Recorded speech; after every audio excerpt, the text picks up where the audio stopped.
Well, James Harden was traded. Finally. That's what we're starting the show off with, and not actually. Welcome to episode 2 of season 12. We are coming in as hot as possible right James away. Harden's gone. From the 76ers, we're going to break down the trade and our thoughts on it. Because honestly, though I came out the gates hot, excited about it, I'm not fully excited about it. I'm excited about the potential of it, and that's where I'll leave it as we tease that later on in the episode. Obviously, the season is back, so we will bring back Ballin and Fallin, and we didn't want to let Immaculate Grid go. Like, we do still want to continue to do that, and I've noticed that they've been throwing some curveballs on this thing recently. No, I'm excited about it because, like, honestly, I like the challenge. Like we've with you and I, like when it's the combo of the two of us, it is significantly easier. Like we can talk each other into ones, like, and just it's two minds are better than one. I do like.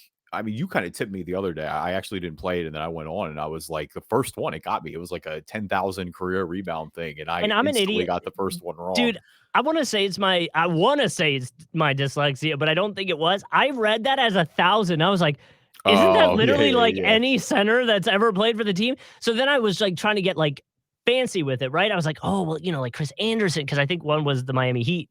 Like, we'd probably go Chris Anderson. I bet that people wouldn't think that. And then I was like, oh, do you think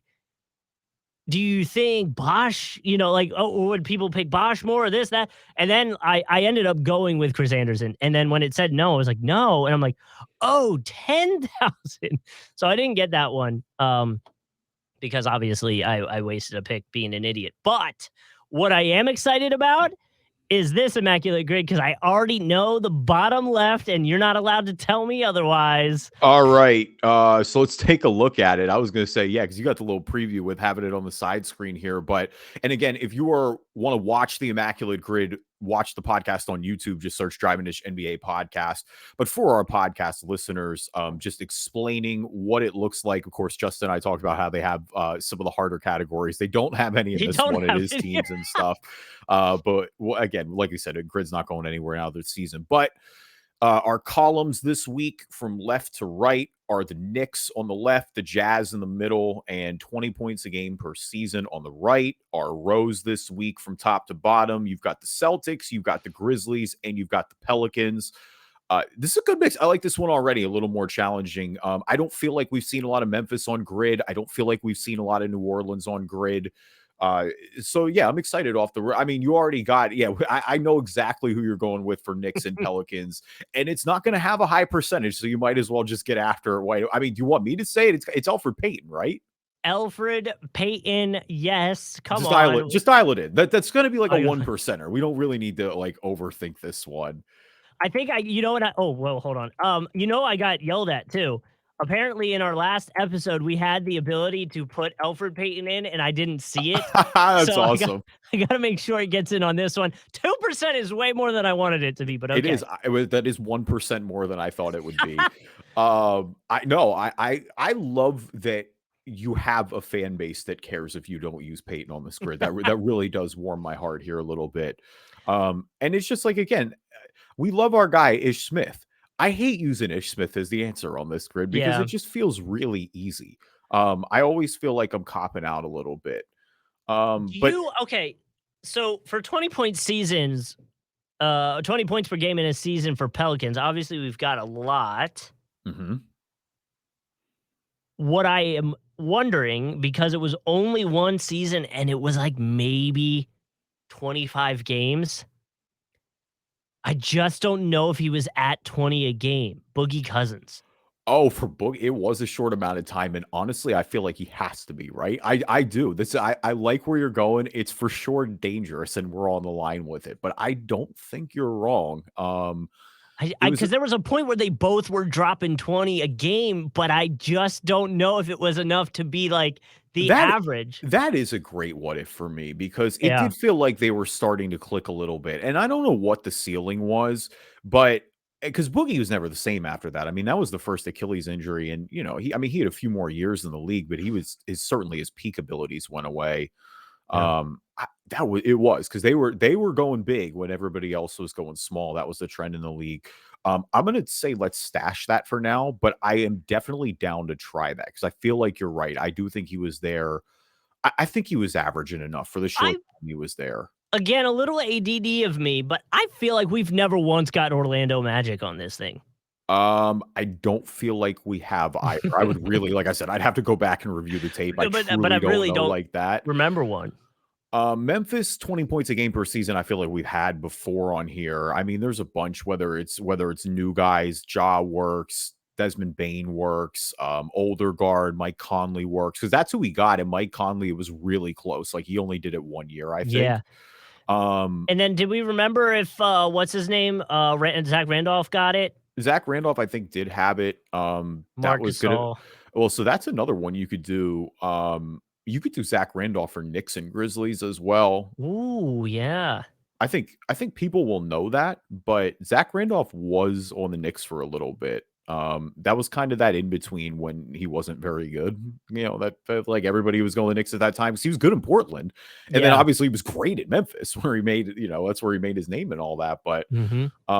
yeah, Zach Randolph would work there. And I mean, even with grit and grind, the obvious grit and grind answer is Mike Conley too for Utah and Grizzlies. Oh, That yeah. was with that trade going down. So really, we kinda can just easily knock those out if we wanted to. Yes. So we'll come back to that in a little bit. For Celtics and Jazz, Jazz, I'm trying to think. I feel like there was somebody in the KG trade who I feel like Oof. was there. So was Al Jefferson was in Utah, right? He was there with Paul Millsap.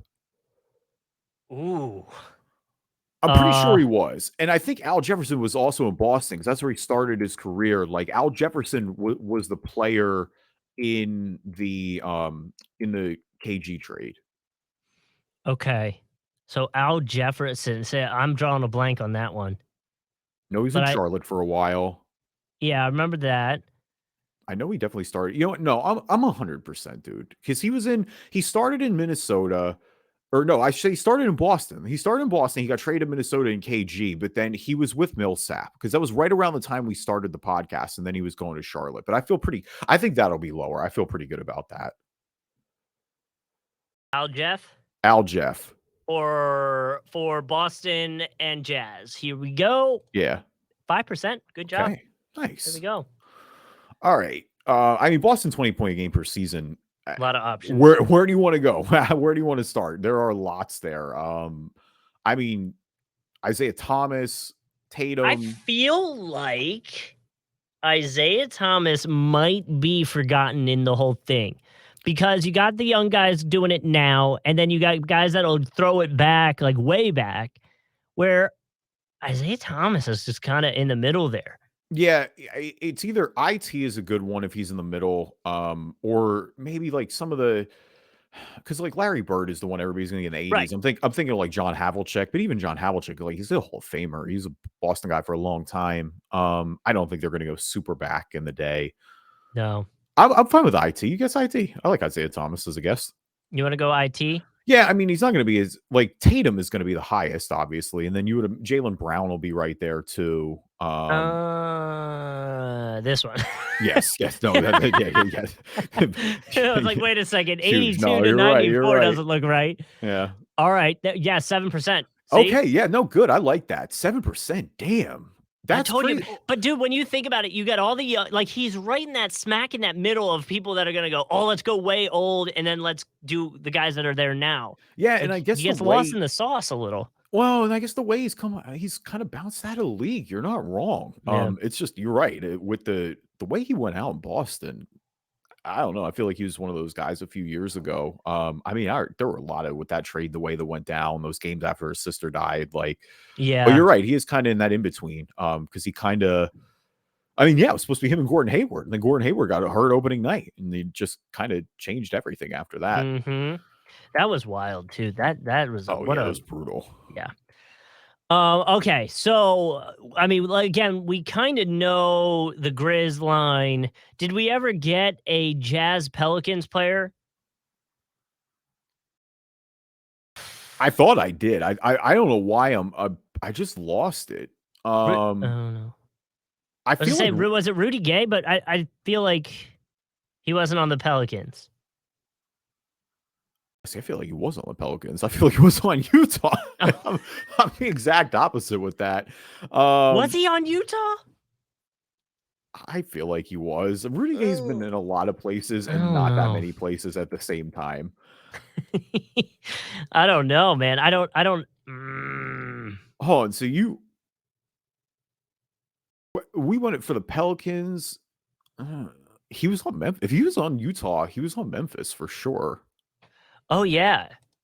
But I don't know if he was on Utah. He Was might. he there recently? That's why I think. Like that's why I'm thinking he was put there. Put it this way: if we're going to use Rudy Gay, I would much rather use him for Utah and Memphis than I would, and that would be better because I think Conley's going to be the clear number one there. So I think we would save ourselves some points on the rarity Okay, score. you want to try it? I feel good about it because I'm 100% he was in Memphis. Well, yeah, I know that for sure. I'm not positive. I think about he was the in Jazz. Utah for a year or two at least. I feel like he was too, but I'm not confident. So here we go. Oh, Okay, he was. Wow, 14. Okay, 14%. So he all right, also would have worked Pelicans Jazz connection, right? Let me see. I'm literally pulling it up as we speak. No, he actually wouldn't have. Okay, yeah. Okay. He's only been on 5 teams. Grizzlies from 2006 to 2013. He was briefly on Toronto in 2013. He was on the Kings from 13 to 17. He was on the Spurs from 17 to 21, and then he was on Utah from 21 to 23. That's so he was impressive. Okay. Yeah, he played 56 games with Utah last season, and 55 the year before. Did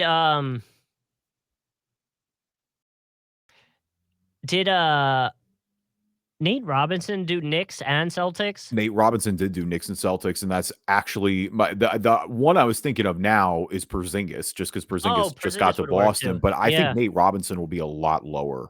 I actually like Nate Robinson a lot. I think that's a good guess. Oh, there he is. Okay. There we go. 8%. 8%. Okay. Kept it low.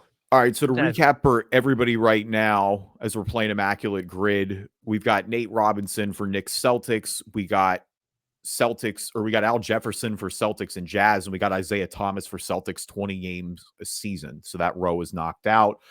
For Grizzlies Jazz, we got Rudy Gay. For Knicks Pelicans, we got Elfrid Payton. We got 4 more to go. I think we know the answer to all of them. There's one at the Jazz and Pelicans is the one I'm least sure about. The rest of them, I know at least one person for everybody. Do we just want to go with Zach Randolph for Knicks and Grizzlies? Like, I can't really think of anybody better right now. Oh, you know what? Maybe I can. I know Joakim Noah played in Memphis. Did he suit up for them or was he hurt? I think he suited up for them. I know he played for New York. I'm with you. I like it. I want to do that one. Okay, let's do it. I'm there. I think he suited up. I'm pretty damn sure he suited up for Memphis, and I know he did for New York. Nice. Okay, 5%. Definitely would have been better. Zeba. Not Jordan Clarkson. I thought Clarkson too for a second. I really did. No, but he played with Clarkson, didn't he? Did Royce O'Neal play for both? That's who I'm thinking right now. I was thinking of Is it hold on, it's Hart, Josh Hart? Did he play in Utah? I know he played in New Orleans. I thought he played with Clarkson in Utah. No, they played together in the Lakers. Oh, okay. See, well, don't go with what I know. I'm off. That's why it's easier. No, it's why it's easier with 2 people. I don't think Royce O'Neal definitely played in Utah, but I'm not sure about New Orleans. Whereas vice versa with Josh Hart. Josh Hart, I was gonna say, where Hart in New Orleans. I know he was in New Orleans. I think he was on the Jazz. Was Larry Nance? Larry Nance. Oh God. Larry Nance is definitely New Orleans. Well, should we just bust out the 20-point game so we can get to this last guess and then probably, yeah, that feels like it would make the most sense. Do we want to go Boogie Because that's another one we're kind of risking it on. Oh, we are risking on Boogie. Let's do the Grizzlies one first. I know we're not risking on the Grizzlies. You want to do Zach Randolph there since we didn't do him for Knicks? I'm worried he doesn't have 20. He's got to, right? He's definitely got 20. Okay. Oh, right. I was going to say, I was going to be concerned if he didn't have 20. And it's 12%, not bad. 12% is good. I know a lot of people were going Morant probably the most recently. Okay. So I'm more confident about Boogie than I am about Pelicans Jazz. Right, you want to try Boogie first? I kind of do. I kind of do because I. Oh man, I'm nervous, but I do feel good about it. I think he averaged 20 there. I mean, it was like 20 games, right? It was a very short amount of time, and that's the only reason I'm nervous. Oh, okay, all right. 4%, no, baby. I felt good. He was in his prime then. Like that's the thing is Boogie was still legitimately like he was the guy, arguably the best center in the league when he played for New Orleans. It was afterwards, it was the injuries that brought it down. No, that's a really good guess, Justin. I like that.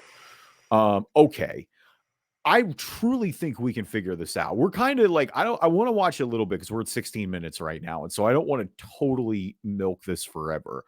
I don't think it's Josh Hart. Okay. I'll get off I really am convinced it's not Josh Hart. Like, I think Josh Hart has only played for the Lakers, the Knicks, Portland, and the Pelicans. I don't think he was ever in Utah. You want me to look him up? Oh, wait. Wasn't there a player that Tim really liked? I mean, love Jordan Clarkson. No, didn't he like well, I know he liked Jordan Clarkson too, but I thought they played together or something. Wasn't there like a Derek Favors?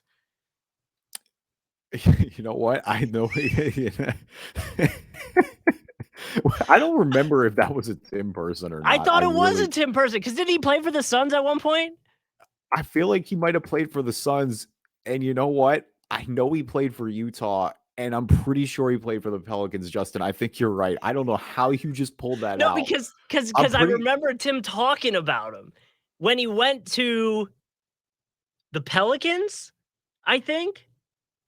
I feel really good about it, dude. I'm there. Like, I think you're right. I'm enough to jump on it. I don't have anything better. I know 100% he played for Utah. Like that, like there's no question in my mind Derek Favors is on Utah. I do think he was on the Pelicans for a little bit. And see, this is, again, it's two people are better than one. I am in awe because I would not have pulled Derek Favors out for that. I want it to be known. I'm still convinced Josh Hart works.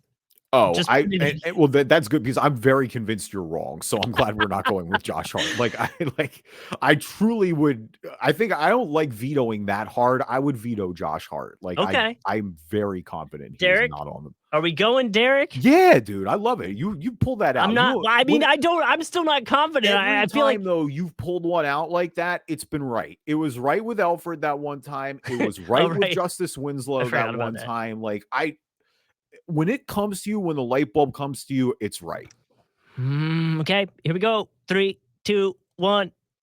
Yeah, trust the light bulb. Like I said, you got to trust the light bulb, Justin. 121. There were only 15. Okay, there were less than I expected. Way less than I expected. I'm looking something up real quick. Are you doing Josh? I'll look at Josh Hart if you're looking at whoever else it was. So I'm pulling up players that played for Jazz and Pelicans. It was not Josh Hart. Josh Hart played for the Lakers for 2 years. He played for the Lakers. He played for the Pelicans. He played for the Blazers, and he played for the Knicks.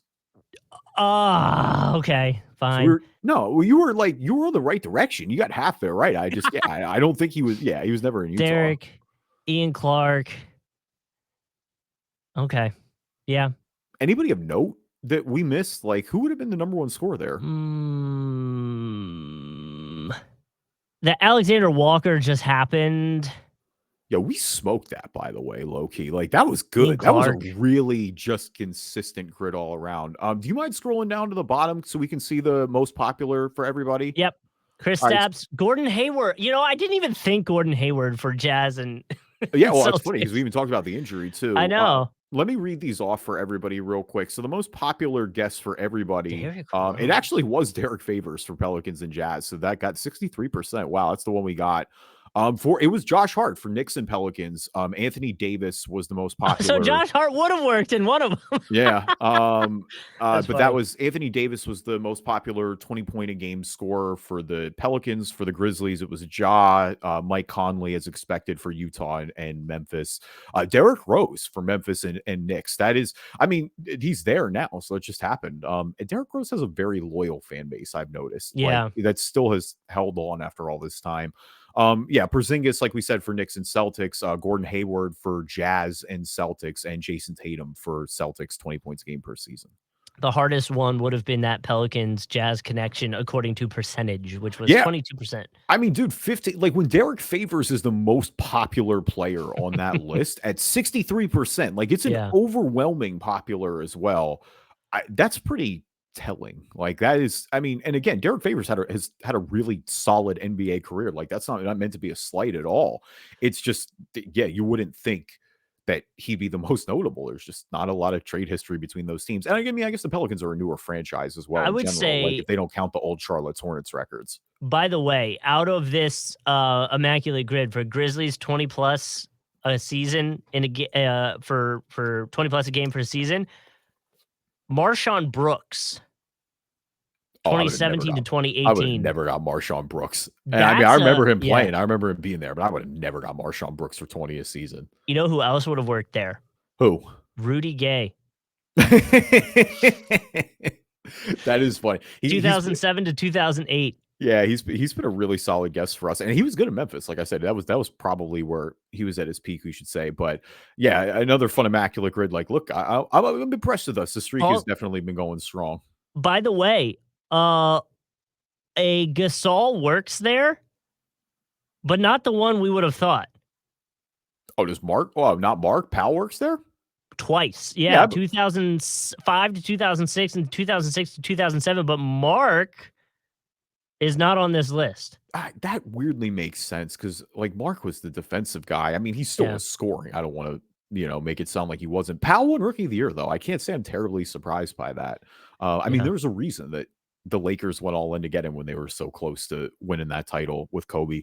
Welcome, everybody, to the Driving Dish NBA podcast. My name is Kevin Rafuse. Joining me, as always, my co-host, Justin Cousart. I'm just going to drop another nugget on you because I forgot to get a player's where'd I put it? A player's tweet. Desmond Bane also works there twice. But the second season works only because he played 5 games and then got hurt and was averaging over 20 points per game. That is really funny. Do we want to hang on? I got to pull up Grant Williams' tweet real quick. Grant Williams had a hilarious tweet. Really? It was between him and Bridges. He put the meme up, there was a Legion Hoops tweet that said former Brooklyn Nets cheerleader reveals that she had sexual relations with, quote, multiple Nets players last season. She wouldn't specify names, but said, quote, they weren't bench players, with the eye emojis. And so Mikal Bridges says, I was a Phoenix Sun. And then Grant Williams put up the tweet of just the two chicks looking like, what are you talking about right now? I really enjoyed that exchange. I liked Bridges setting himself up there, but Grant Williams is a funny dude. He is, and honestly, like I just what a interesting thing to respond to. Yeah, my bad. I don't know if I meant to make that. I probably should give a warning there. It was a little more PG-13 than usual. No, it's okay though. Either way, I got a good laugh out of that one. Oh yeah. Leave us a review on iTunes, good or bad. I'll read them on the podcast if you're not an Apple user. Google Play Store, Spreaker, Spotify, TuneIn, Amazon Music. Anywhere you can find a podcast, you can find us. And we are on YouTube, obviously, if you want to watch a video version of the podcast. That's where you can find us and watch the Immaculate Grids that we are now, I think, 2 or 3 for 3 on. You can subscribe there, too. You'll get notifications when the next episode is coming out. Now, a word from our sponsors. So the James Harden tenure with the 76ers is officially over, and it did not end without its drama. James Harden obviously made some comments. I guess, do we want to start with the comments or do we want to break down the trade first? No, I mean, let's do the X's and O's because it is finally over with. So Harden is headed to the Clippers along with PJ Tucker and Philip Petrusev, who's actually already been rerouted to Sacramento. Mm. To the Clippers for and then the Sixers got Marcus Morris. They got Robert Covington, Nick Batum, KJ Martin, 2028 unprotected first rounder from the Clippers, 2 second rounders, a 2029 pick swap, and OKC's first round pick. Which I'll say from a standpoint of the 2028 unprotected first rounder, if we still have that, because there's been some rumors going around, and we'll touch on that. I mean, we don't know what the Clippers will look like by then, but it's worth mentioning their stars are all older. So there's a good chance that that pick is pretty high by that time. Yeah, and I think that's what makes it better. So I think this is a good trade for both sides given the situation. I think if you're the Sixers, obviously you wanted to get Terrence Mann. I do think at the same time, though, the big story for me in this is the flexibility. The Sixers next offseason are going to have the second most cap space in the league. Whether a max spot opens up, whether you fill out the rest of the roster, everybody that they basically got here is on an expiring deal, and you got 2 first rounders back. Like, that's not the end of the world. No, but I also think from a strictly basketball perspective right now, the Sixers went from kind of having no wings to having a whole bunch here now. yeah. So I think that helps specifically from a need. I guess the question overall is, does it move the needle? Does it suddenly put does it put them over Milwaukee, over Boston? And I guess that's the thing is I'm not ready to say that. Well, and I don't even think we go that far. I go, does this move get you to the end goal of making Joel Embiid not leave and be happy?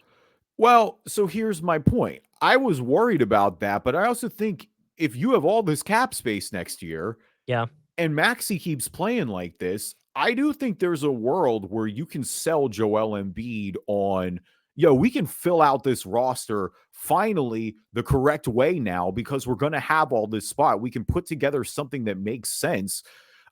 Again, Maxey is the key here. If Maxey wasn't going off the way he is right now, if it doesn't look like he's making that next step in his development, I do think this potentially looks radically different. And I will say for those who maybe don't pay as much attention to the 76ers, in 4 games, Maxey is averaging 27 points per game, almost 6 assists. He's got a 50% field goal percentage from 3. He's 92% free throw.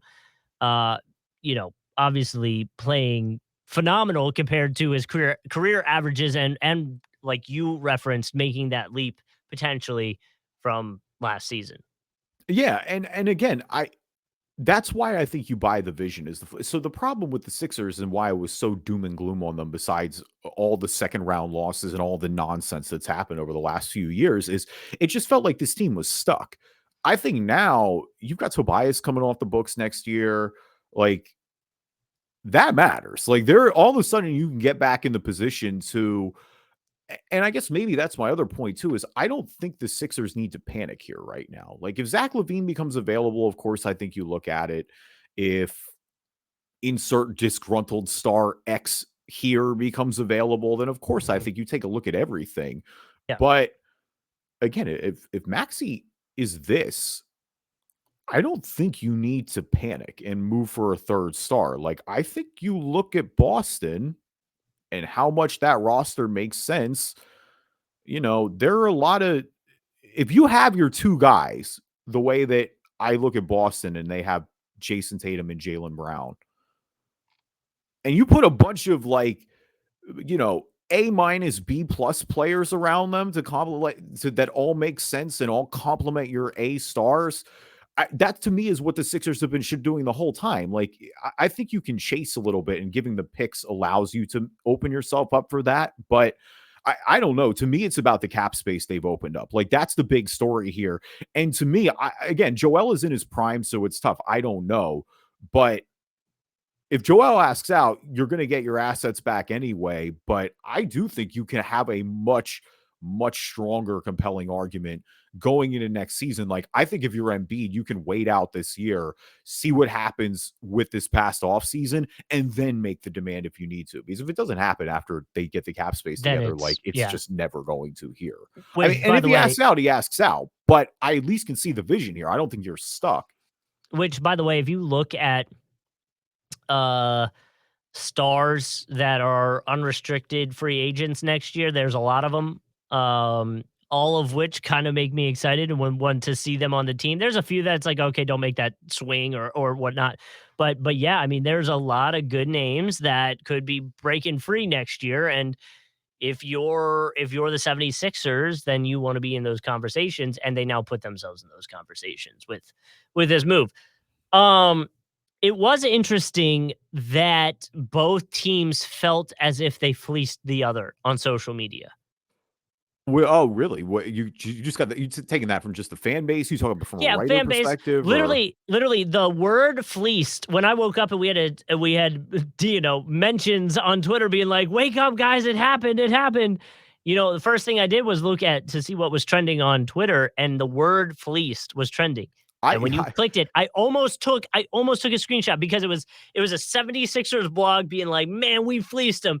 And then it was like a Clippers blog being like, "The Sixers got absolutely fleeced." And I'm like, okay, well, that's interesting that both teams feel like they got one over on each other, because I guess that's a sign of a good trade. I don't know. I do appreciate, and shout out to our guy, Andrew Morgan. The Clippers always do make these trades in the middle of the night. It's unbelievable. They signed Kawhi in the middle of the night. The only reason I was awake for that is because we were flying back from Ireland. The Tobias Harris trade with us back a few years ago, that was in the middle of the night. This deal was done in the middle of the night. To be fair, they're 3 hours behind us, so that could be part I know, but it's always at like 3 a.m. Eastern time, which means they they're like at up at midnight. Come on, that's still the middle of the night. Listen, everybody's working overtime until they get the deal done. No, I agree. I mean, look, I think the Clippers needed a guard, so I think it makes sense for them to going out and getting Harden. And yeah, for them, I don't think, like, I can understand why both sides are happy with this trade. Like, I think if you're the Clippers, you go, did we really give up anything of note to get James Harden in here? Like, we gave up a couple of guys, again, who were on expirings. You kept Terrence Mann, who is a young guy that you still feel, strongly enough about to keep in the starting lineup. I think you just make sure Harden fits in. Like, I've liked what I've seen out of their offense so far, specifically Kawhi Leonard. Like, I think Kawhi Leonard's shot selection has really been strong this year. He's taken the three confidently. His mid-range is as effective as always, percentage-wise. So I think, like, the Clippers window is kind of small here. So I think you should be maximizing every shot you have at it. And it's still open right now. So to me, this is them maximizing it. And I still trust Ty Lue to figure it out. Like, I'm still very high on Ty Lue as a coach. I can understand why because at the end of the day, like, it felt like this deal was held up over Terrence Mann. And if the Clippers didn't give him up, like, I can understand why their fans feel like they got the best of it. For the Sixers, I can understand why people think it's a fleecing, because it doesn't put the Sixers, like I said at the beginning of this, to me, with Milwaukee, with Boston, the teams that you're chasing in the Eastern Conference. But I think when you look at the overall picture, like, I don't know. I woke up feeling better about the direction of the franchise post this trade than I did afterwards. Put it that way. Like, I'm getting 0 out of James Harden. Right. Like, you hope some of these wings help out in the short term. Maybe you move them at the deadline again if you want to go even more flexibility, because they're on expiring deals. Well, and to that, I think, like we said, there are Zach LaVine, OG rumors floating around there. And honestly, I think, considering they probably should have been my Fallin, and hopefully they're not yours, so I'm going to bring them up now. But really, what should have been a team that's now on everyone's radar of potentially blowing it up. We were like 4 minutes into the season, and the Bulls were having a all-players meeting. Like, oh my God, dude. No, I love that so much. And I am so thankful you brought that up. Justin, that is one of the most insane things I've heard.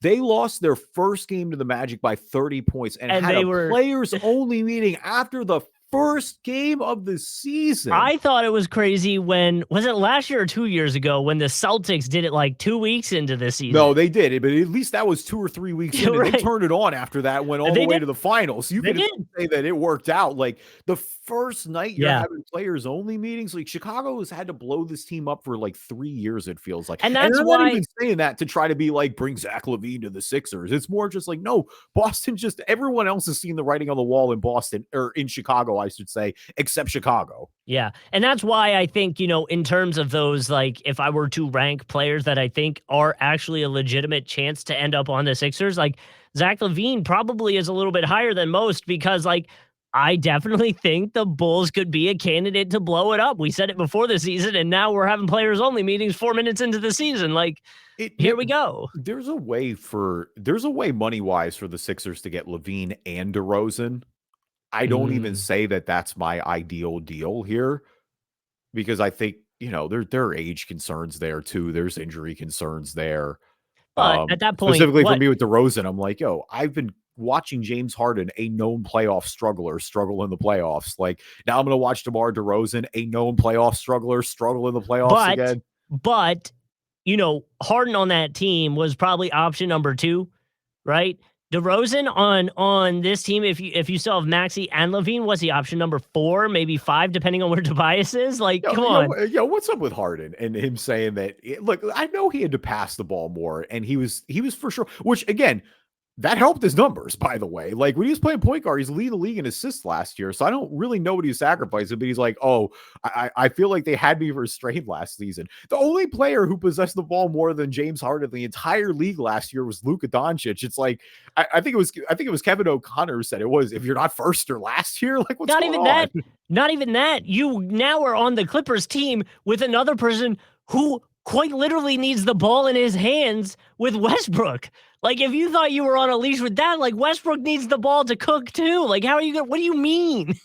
It just doesn't make me – I don't think James Harden learned anything. And I guess we shouldn't be surprised by that at this point.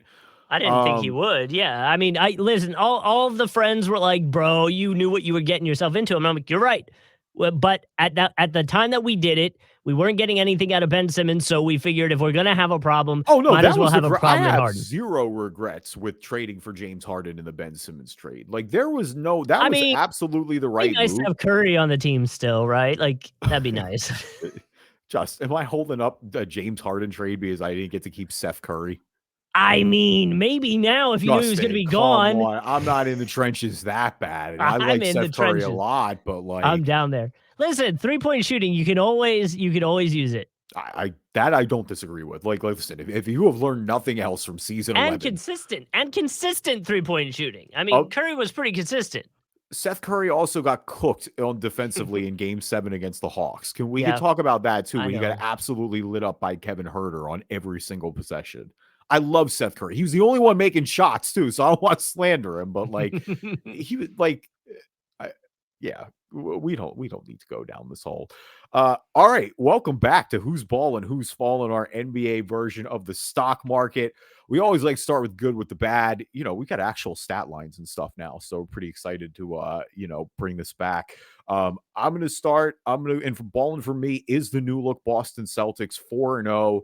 After the first week of the season with a casual point differential of 20.5 right now. Number 1 net rating in offense, number 5 defensively. Porzingis continues to look energized as he did last year in Washington. Like, you know what it is with Tatum and Jaylen Brown. I guess there were less surprises there, but everything looks like it should so far. Drew Holiday has adapted quickly. Not that we were surprised necessarily about that one, but for a team that has true title or bust expectations, I think you got to be satisfied with their start so far. Yeah, of course. I mean, come on. Why wouldn't you, right? Like the biggest question was Porzingis. I feel like, if not the biggest, one of the biggest was how his involvement was going to be on the team with the changes, and it seems to be paying off, and right back on track for what they were doing last year, and only undefeated team in the NBA right now, alongside Dallas. Dallas and Boston are 4-0. A bunch of one-loss teams, obviously, but yeah, which is interesting from Dallas's side of things. You would imagine they want to come out and make a statement, right? Well, they haven't had Kyrie either. I mean, Kyrie's gonna be back in the lineup tonight, like minor injury, but they missed some time with him as well. So no, Dallas definitely, you would imagine, wants to come out and make a statement. I mean, and it's the West, like the West more than anything is going to be fighting. Every win matters in that conference. I don't think there's any doubt about that.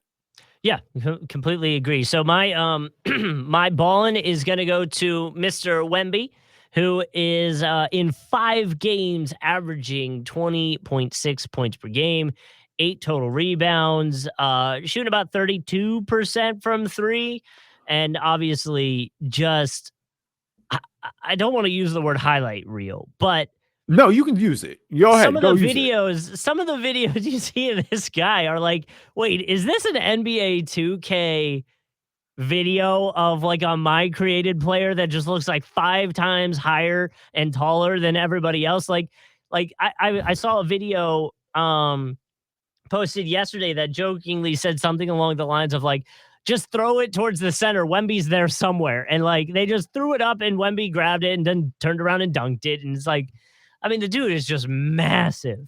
Well, for the height comparison, I think where it showed was when he was standing next to Kevin Durant at the free throw Yeah. line, and he's just towering over him. Like Yeah. KD, one of the tallest players in the league. I'm alarmed about how good Wemby is already. Like, I thought there was going to be an adjustment period, and there's been none. There's been absolutely none. He's already lighting it up. I mean, 38 points last night. Like, that's the game that everybody's talking about. That other win against Phoenix was insane, too. I can't believe Phoenix botched that. That was an all-time botch job by Phoenix late. Like, what on earth was that?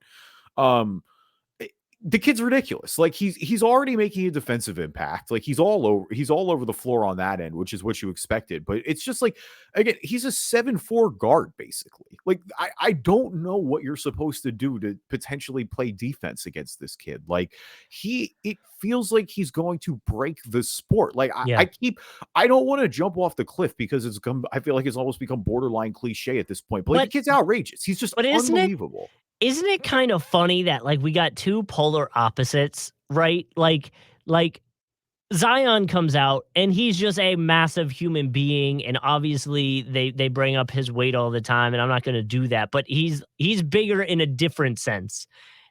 And then Wemby comes out and he's just the tallest thing you've ever seen. It's 2 like polar opposites in terms of why they were supposed to break the NBA.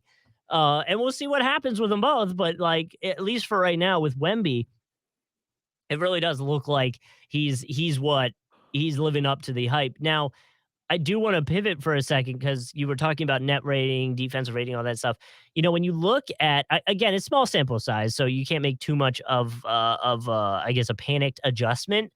But if you look at the bottom 20 teams in terms of offensive and defensive rating and net rating, it's teams you'd probably think would be down there. No hate on Wizards, Rockets, like Bulls. We already talked about Spurs. They're a young team. They're working on it. Charlotte Hornets are there. Pacers are there. Trailblazers are there.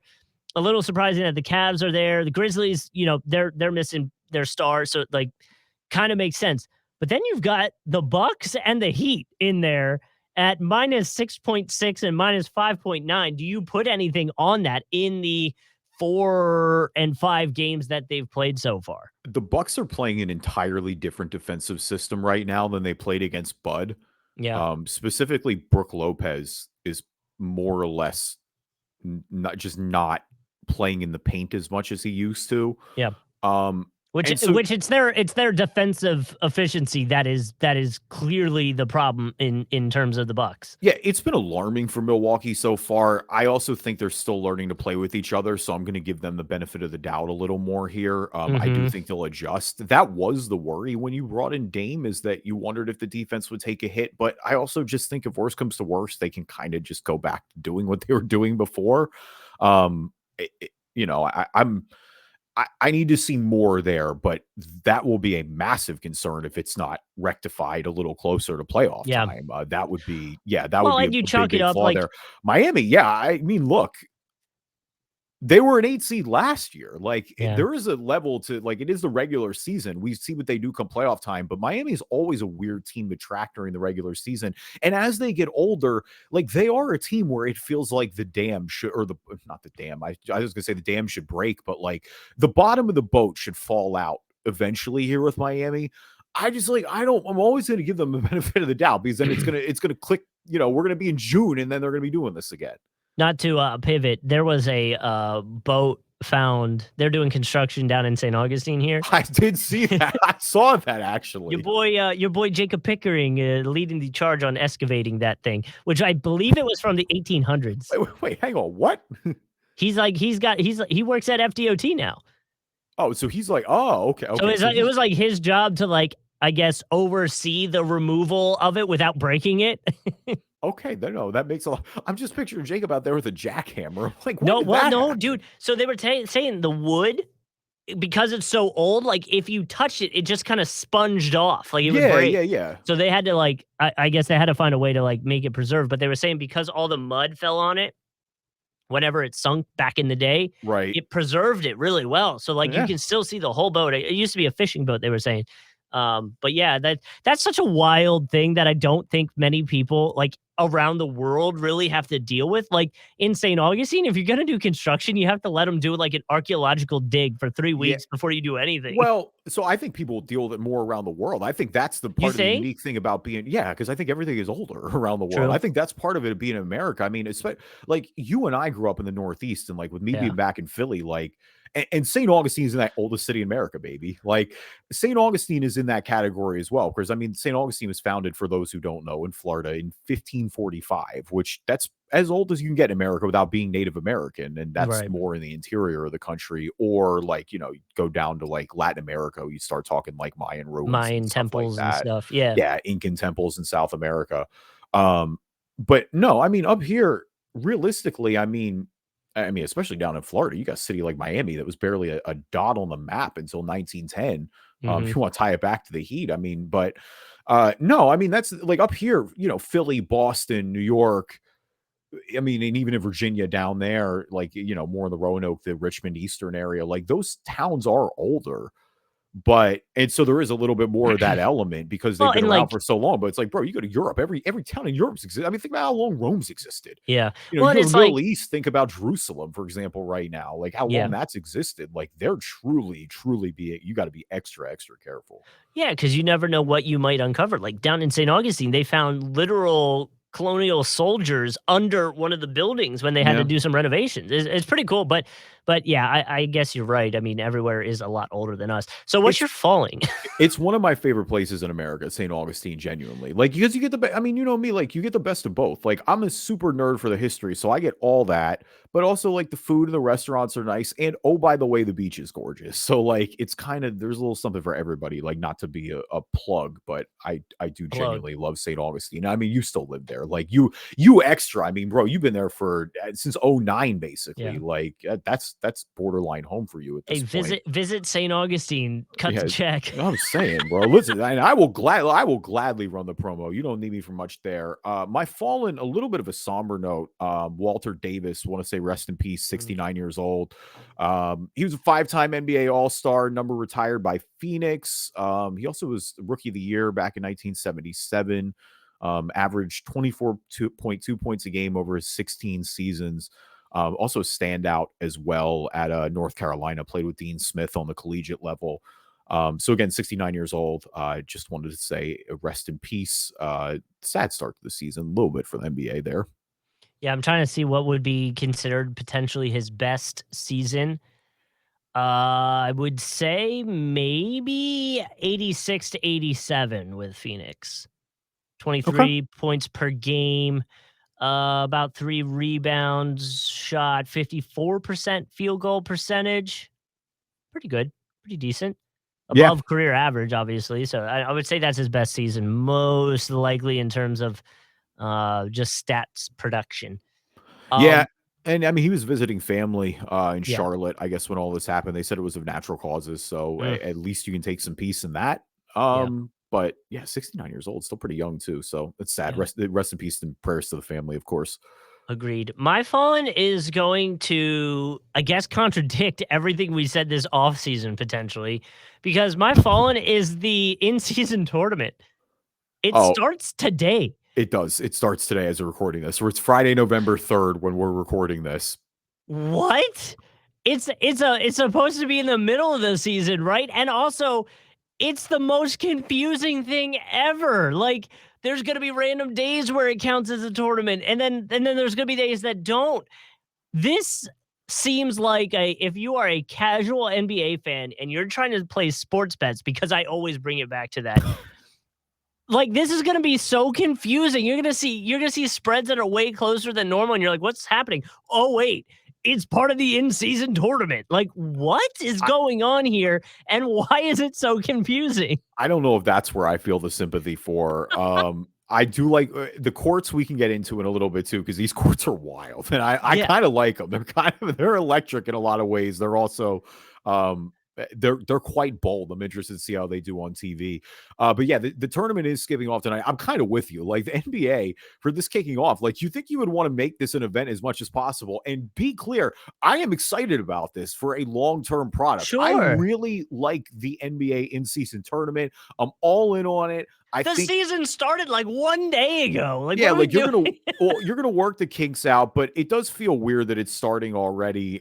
Their group play is basically going to be Like, running through November 24th. Like it's November through the 24th. You basically play 2 games a week, more or less, for to kind of flesh this out a little bit, just so we know what's going on. I'm going to reset the groups for everybody. Because there's 3 in each conference. So in the West, in Group A, you've got the Grizzlies, the Suns, the Lakers, the Jazz, and the Trailblazers. In Group B, you've got the Nuggets, the Clippers, the Pelicans, the Mavericks, and the Rockets. In Group C, you've got the Kings, the Warriors, the Timberwolves, the Thunder, and the Spurs. And then in the East, in Group A, you've got the Sixers, the Cavs, the Hawks, the Pistons, and the Pacers. In Group B, you've got the Bucks, the Knicks, the Heat, the Wizards, and the Hornets. And in Group C, you've got the Celtics, the Nets, the Raptors, the Magic, and the Bulls. So, I mean, a little bit different too, because you got a few rivalries here, but for the most part, a couple of traditional ones have been broken up. I mean, really, the most that's the same, honestly, it feels like is the East a little bit. I mean, you've got that Midwest cluster there is all kind of the same a little bit, and almost the Southeast in Group B with Miami and Washington and Charlotte. Look, I'm excited for the format. Like, I like, again, the premise of this. I like giving the fans something to root for. I absolutely think it's Fallin in the sense that they didn't do a good enough job promoting this. it's out of nowhere. Like, it just started. Also, like, Yeah, what most if teams have you played 4 to 5 games. Like, it is going to be pretty right? like shocking to see. And there's there's a fair amount of games tonight. There's 7 games going on. Well, and it's like, wouldn't you like the idea of if the in-season tournament started at a specific time that would lead up to like the week before the All-Star break is Yeah. when that last game happens. The last game is the 2 teams or whatever it is, and that leads us into a week off or the All-Star stuff. You know what I mean? Like that would be making more sense in my head. Apparently, as I'm like pulling up all this stuff, apparently it's presented. They're presenting it by DoorDash, which is ironic because I want to dash to the door and not watch this. Personally, Oh, come on. Yo, I swear. I'm going to be the only one defending this tournament. I really am dude, excited and I about was it. I was all in I'm this watching offseason. tonight. I'll watch it. Well, no, We my got wife 7 might have. I don't know. We're watching the Fall of the House of Usher. Uh-huh. Dude, pretty good. Pretty good. But There's 7 games on tonight, so we can get that going. Put it on the laptop at least. We got yeah. Cavs, Pacers, Knicks, Bucks, Wizards, Heat, Nets, Bulls, Warriors, Thunder, Mavericks, Nuggets, Grizzlies, Trailblazers. Warriors, Thunder, probably the most compelling matchup to me. I think that Mavericks Nuggets game should be a lot of fun. Knicks, Bucks should be entertaining. I actually think Cavs and Pacers is really even one too.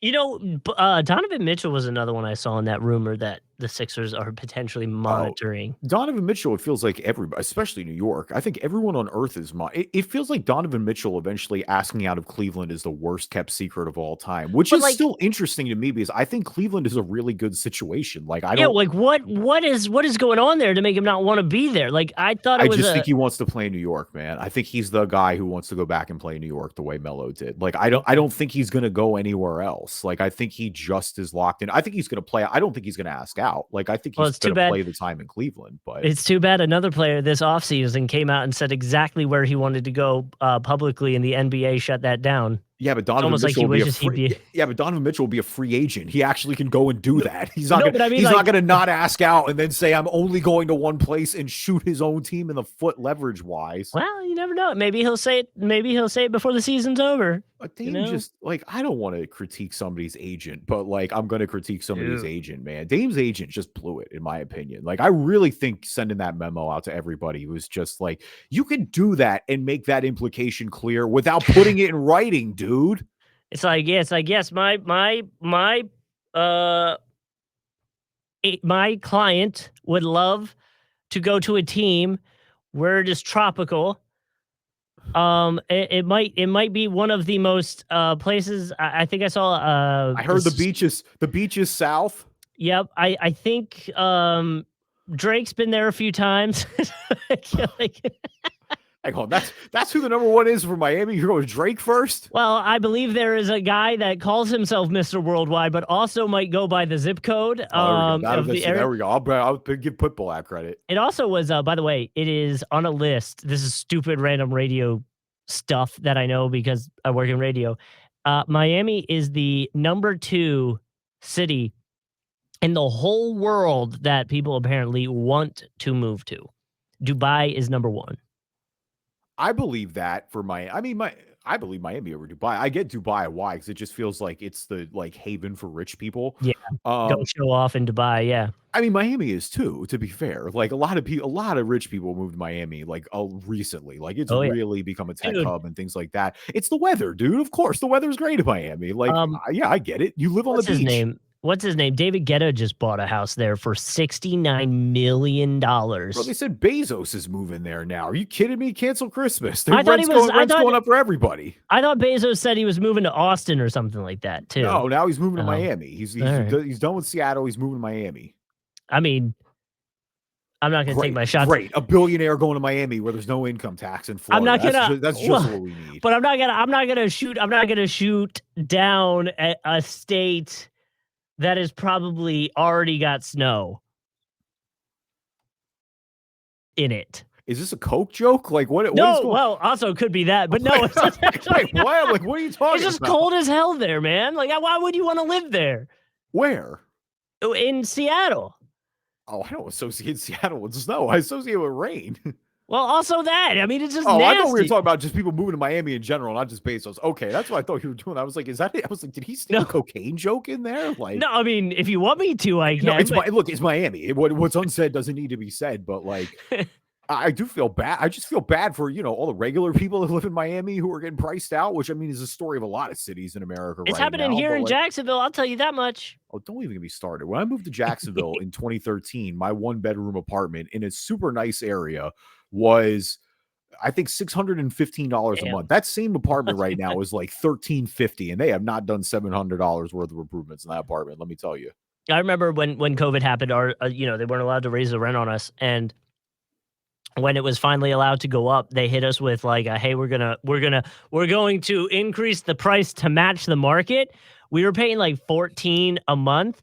Bro, it popped up to $2,200. That's why Nicole and I are like, well, we just got to buy a house now. Like, what is this? It's unserious. And we could do a whole podcast about this, but it's unserious. And the country has a major problem with affordable housing, among other things, and that wages haven't gone up.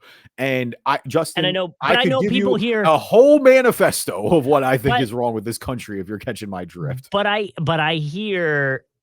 know there's people listening to me say $2,200 for rent is a lot and going absolutely not, and I get that, but in Jacksonville, no, that's crazy. No, like, $2,200 is like the national average now. That's the problem. Is you're right, because Jacksonville, the income isn't as much as it is in a place like San Francisco, where the rent's much higher, but and even then it's still not catching up. Like it is equivalent. Like it'll be higher in New York, in San Francisco, in Los Angeles, in Miami, and all these other places, but it is equivalent because the companies are paying you less money because historically you haven't needed the income to live there. The numbers aren't, the math ain't mathin', as the kids say these days. Like, and it's just on a different scale. Like that's the difference, is that, again, we could do a whole podcast on this.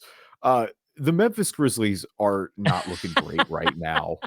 They've started 0 Just and like the 5. housing crisis. No. Yeah, no, I mean, actually, look, they've started 0 and 5. We talked a little bit about Steven Adams. They did sign Bismack Biyombo, so I mean, not to pat ourselves on the back when they're 0 and Called it. 5, but good call for us bringing Bismack in on the 1-year deal guaranteed. I mean, it makes sense from defensive purposes. Again, Jaren Jackson Jr. is best at the 4. He's played his best overall basketball there since coming into the league. Like, I think having that more traditional center just, I mean, it accentuates what he does best. Sure. They're also the worst in the league net rating wise. So it's not a great sign. Are they the only team without a win? I think they are. I think they are the only team without a win. Yeah, Miami's got 1, Washington, Charlotte all have 1, Houston's got 1. Dang. I mean, you kind of knew this was going to be right, though. We called this too.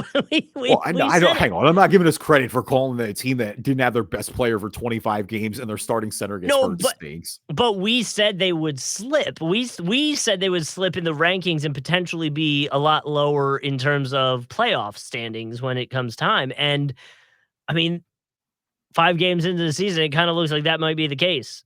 Yeah, and I mean, look, they have some new pieces as well, namely Marcus Smart coming in. Mm-hmm. I don't know, though. I mean, it's not even like the schedule has been like super imposing. I mean, you've had some tough ones, I guess, with Denver.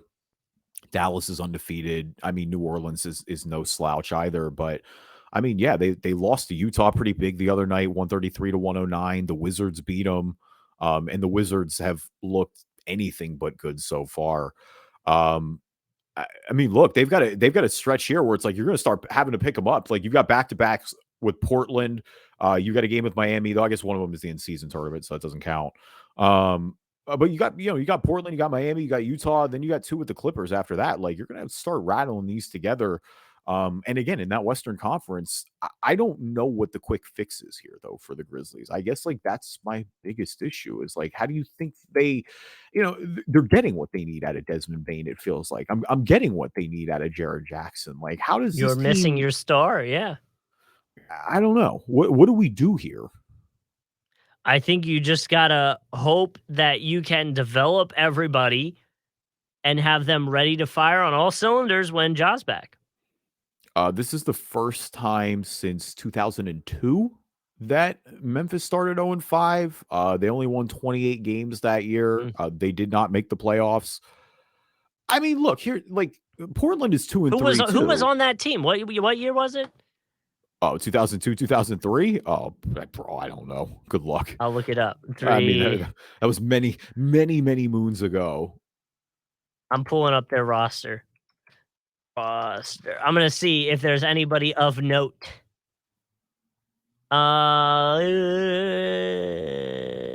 Robert Archibald. Shane Battier. Paul Gasol. I do like Shane. Yeah, okay. All right. Yeah, Pal was there already. Drew Mike Gooden Miller, baby. Florida. This team that doesn't feel like they should be that bad. Like, Earl Watson. There's some names there for sure. I mean, well, like, Biyombo's first game is tonight. They've been getting killed on the boards. Like, that's the other thing. And so you hope that he adds that a little bit. They've won the rebounding once in 5 games. Mm-hmm. I don't really think there's much else you kind of can do. Because I don't know. You're kind of getting what you need. Like, I like what I've seen largely out of Xavier Tillman so far. We're going to maybe get, we're going to see Luke Kennard. You just hope will snap out of his shooting funk. Like, that's basically what it comes down to. But it was always going to be a tough battle with Ja out. Like, you just got to stay afloat, basically. Mm-hmm. Yeah, and that's what it is. And they're not floating currently. They're sinking. But with Portland is a big opportunity. Like, if you can get this on the board. If you don't, though, things are going to look real bad. Well, if you don't, you just may have to understand it is what it is. Like, this was always going to be a weird season for the Grizzlies, but you can hope that you build on the right things and just assume that, hey, we're going to be back next year with all our pieces together. Like, it is going to be to depend on how they end the season too. Like, that can really set the tone for where we're going here. Thank you everybody for listening to the Drive and Dish NBA podcast. Appreciate you guys as always. Leave us a review on iTunes, good or bad. I'll read them on the podcast. If you're not an Apple user, Google Play Store, Spreaker, Spotify, TuneIn, Amazon Music, anywhere you find a podcast, you can find us. And we're on YouTube. You can search Drive and Dish on YouTube to watch a video version of the podcast, and obviously subscribe. That way you get notifications as to when the next episodes are coming out.